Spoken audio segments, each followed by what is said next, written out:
क्रांती news, आवाज सर्वसामान्यांचा।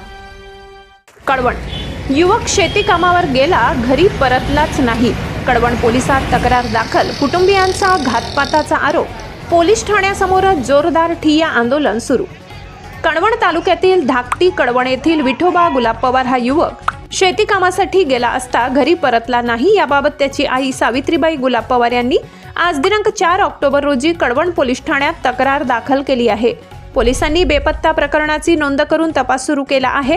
दरम्यान अद्यापही विठोबा याचा मागमूस लागलेला नसल्याने संतापलेल्या कुटुंबियांनी व ग्रामस्थांनी कळवण पोलीस ठाण्यासमोर ठिय्या आंदोलन छेडले।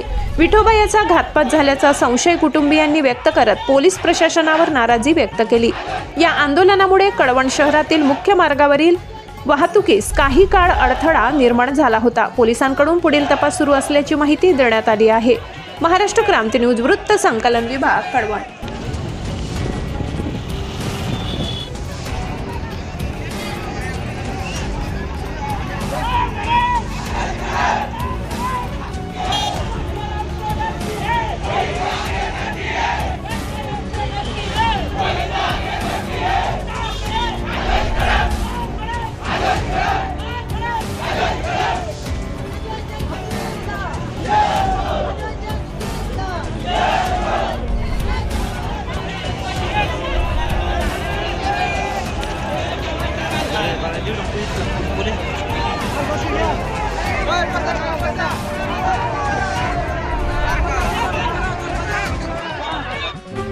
अशाच नवनवीन बातम्या पाहण्यासाठी आमच्या महाराष्ट्र क्रांती न्यूज या YouTube चॅनलला लाईक करा, सबस्क्राईब करा आणि बेल आयकॉनला प्रेस करा।